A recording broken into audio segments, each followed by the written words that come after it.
Hi everyone, good morning. It's Margaret Manning here, and welcome to Mornings with 60 and Me. Today is Monday, it's October 17th, so welcome to a brand new week. I have my cup of morning tea here. I have got peppermint this morning. This is supposed to be the tea that energizes you and enlivens your senses. It's actually very refreshing, so I'm starting with peppermint tea this morning. Hope you've got a cup of tea or coffee and get settled. I'll bring you up to speed on what's going on in the world, and then like I always do, we'll cover some feel-good stories, stories that you can apply to your own life to make your life better and healthier and happier. So let's go through the news first. Now, in Iraq, the battle for Mosul has begun. The government forces in Iraq, combined with really a kaleidoscope of coalition partners, are now starting the operation to regain Mosul from the ISIS soldiers who have been in control of that city since 2014. There are over 1 million people living in Mosul. It's the second largest city in Iraq. And they, of course, are very concerned that they don't get involved or get hurt by this attack. Now, they yesterday dropped leaflets all over the city, letting people know what was going to be happening. And they, gave them instructions to stay inside and just to stay safe. Now, this push is going to continue probably for many, many weeks, and so we just have to keep our fingers crossed that, that it goes to plan. The Islamic State army is, of course, ready for them. They've known about this impending attack for some time, so I think it's going to be very a challenging push. But anyway, let's hope that all the citizens stay safe and things work as they should. Now, in Syria, this is on the Turkish border. The Turkish army backed the Syrian rebels and took over a town called Dabiq. Now, Dabiq was also controlled by the Islamic State army, and they have special significance to this city. It's included in their end of time story about the battle between Muslims and Christians. So Dabiq is a very important symbolic town. But yesterday it was taken over by the Syrian rebels, backed by Turkey, and so now it's in the hands of it's out of the hands of the Islamic State soldiers. Now, of course, IS is under pressure now from Syria, Iraq, and of course, really the whole world seems to be coming together now to stop their march forward. So let's keep aware of that news. It's very important for the whole world. It's not just the Middle East. So that's in Syria. Now, in Turkey, of course, they are also in the firing line of this whole situation because the Islamic State is attacking them with suicide bombers, really to cause havoc in Turkey. They've been doing it for a year plus, but this seems to be picking up speed as they're now, getting a bit backed up against the wall. So yesterday there were some suicide bombers that tried to create chaos. I think about 3 police officers were killed, but it's just I just want to share with you the dynamic of that part of the world. It's it's not, we don't hear the detail of it sometimes. It's quite important. Now, in London, Boris Johnson, who's the new Foreign Secretary, met with John Kerry and also the Saudi Arabian Foreign Secretary to talk about the situation in Aleppo. Now, as you know, they've been trying for several months now to come to a ceasefire agreement with Russia and Syria. Not happened. So now they're trying to get the EU behind them. So this conversation took place in London yesterday, and we'll see how it goes. I mean, it's really, they're trying very hard to stop the bombing in Aleppo and other cities in Syria, but, to get these civilians into a safe place. Now, just one little bit of news from China. Today, I don't even know if it's happened yet, it probably has, but China has launched it's a 2-man space mission. They've not been big players in the space world for some time, but they've launched 2 astronauts into space. They're going to be connecting with a space laboratory that's already up there called Tiangong 2, and they're going to spend a month up there. It's sort of like the International Space Center. It's the same kind of thing. Spend a month doing tests on, just basically how to survive in those kinds of situations, and do various tests that will help them grow their space program. It's kind of interesting. I mean, China's new president has got a big push on having a manned space station for China by 2022. So he's trying very hard to establish China as a space leader. I think that's kind of interesting, and so many people now are getting into using the technology that we have to do exciting things in space. So you never know, your grandchildren might be living up there one of these days, so it's kind of important. Now, that's the news of the world as I found it. There's lots more stories, and of course there's a ton of information about the elections in the US. But I wanted to go on, maybe this is related, to something that might impact you. And the question simply is, do you feel stressed? Is life stressing you out?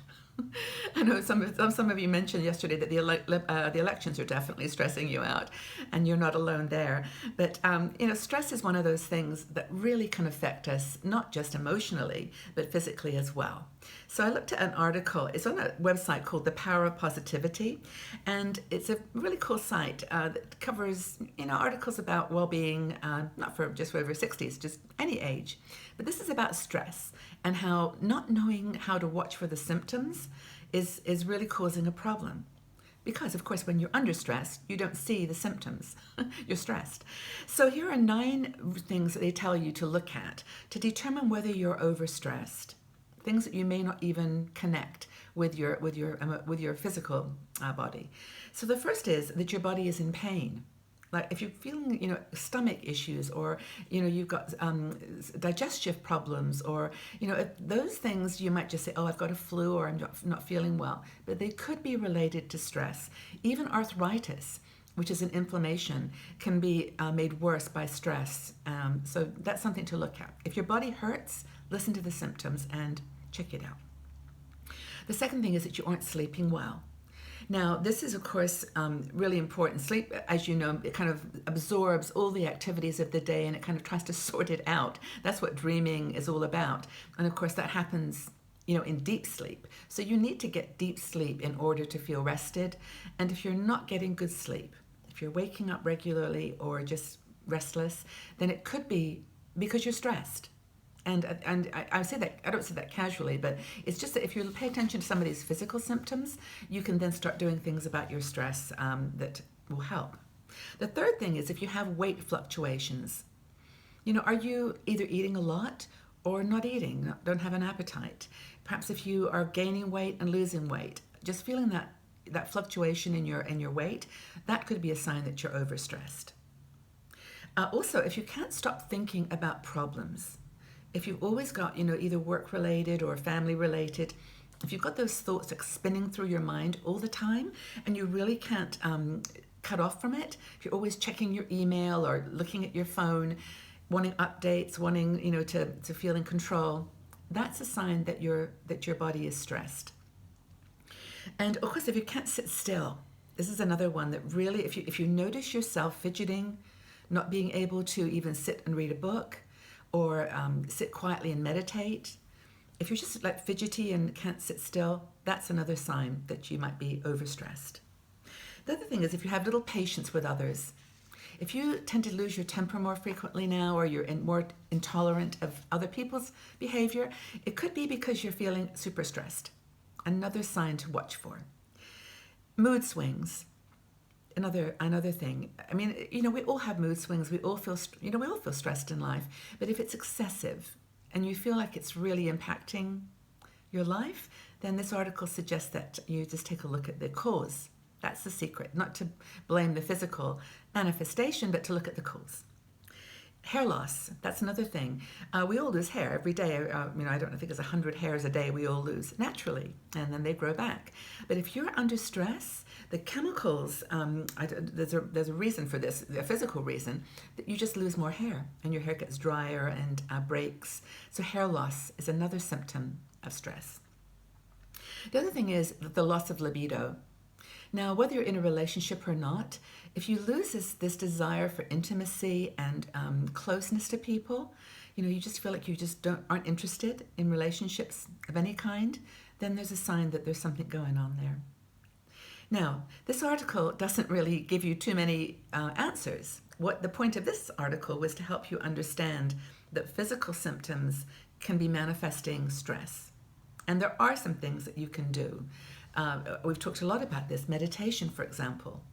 Meditation doesn't have to be related to a religion or spirituality. Mindfulness and meditation are ways to calm yourself down, reduce anxiety, and just get things in perspective. Knitting is another thing we've talked about, or just simply sitting down and writing your journal about the things that are on your mind. And I found this in the same site. There's these 10 things, or actually 9, I think, that things to do when you feel negative, things that you feel are overwhelming you. And I hope these are helpful. When I read them, I took time with each one and thought, that's very helpful. So hopefully these will be helpful for you too. And by the way, if you have any thoughts as we go through all of this, if you relate to it, if you've got any feedback, just leave your comments below. Really want to start a conversation. And also talk to each other. Like each other's comments or just add your own thoughts. But here are 10 things or 9 things to think about when you are feeling negative. So, first, you don't have to let the past haunt you. It's okay to let go and move on. Now, this sounds so simplistic, but it's true. Let the baggage go. Second, good things are coming down the road. Just don't stop walking. Keep going. Remember that when you see the shadows, the light has got your back. Remember, it's a quote by Winston Churchill. If you're going through hell, keep going. The fourth is, if people around you are bringing you down, it's time to get new people in your life. Next is, you will never be free until you free yourself from the prison of your own false thoughts. Next is, you never need to make permanent decision based on temporary emotions. Give it time. Suppressing emotions is painful, and it's okay to release your feelings. Just channel them positively. And sometimes it's really okay to just go to sleep at night and say, I'll try again tomorrow. Don't beat yourself up. And finally, there's always light at the end of the tunnel. Little light sometimes, but there's a light. So move towards it. I just think those are really positive things to do if you're feeling a little negative. Easy to do, easy to say, I know hard to do. But we're all here for each other. We're here for you. So just keep going. Now, the winner of our postcard from yesterday, I love this postcard. I've lost it somewhere. But anyway, Kim Zeichel, I hope I'm pronouncing that correctly. Kim Zeichel is our winner. She lives in Canada, and I'm going to be posting this off to you when you send me your address. And thanks to everybody for making great comments. And Kim, I hope you enjoy the postcard. It's a little fun postcard from Switzerland. Now, finally, I'm going to close with one of our funny days. We do these days where you celebrate silly things. Well, today is one of those crazy days where there are like 6 things you can celebrate. First of all, today is a day when you can wear gaudy clothes. This is the day to wear something gaudy day. And gaudy means obviously bright colors, things that clash, stripes and flowers, things that just you would normally not wear. So this is wear something gaudy day. The second thing is to eliminate world poverty. Now that's obviously a very, very big topic. We could have spent the whole time talking about that, but today is about the eradication of world poverty.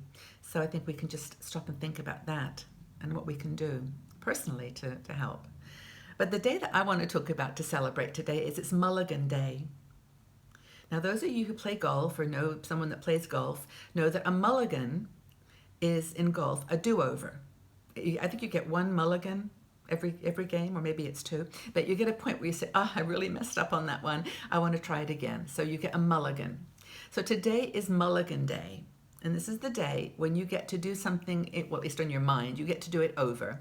Something that you maybe didn't do so well, or that you regret doing, or that something you said or did, and you just want to do it over. This is Mulligan Day. So do it for yourself. Just give yourself permission to let something go today. And celebrate Mulligan Day. I think that's really fun. So that's it for today. I hope that you've had you've enjoyed it. You've got a good update on the world news and feel inspired to start your week. And I would like to end with a question. Now, here at 60andMe, we don't talk about regrets. There's nothing in your life that you've done that you should regret. Everything is you did the best you could. It was done at the time, when you were at that context in that world. So no regrets. But if there was one thing that you could do over, have a mulligan, what would that one thing be? So if there was something in your life that you could do over, what would it be? I really look forward to your comments on this one. I will join the conversation too, and we'll have a chat. So leave your comments in the section below, and I look forward to seeing you all back here tomorrow on Mornings with 60 and Me. Take good care, everyone. Have a fabulous day.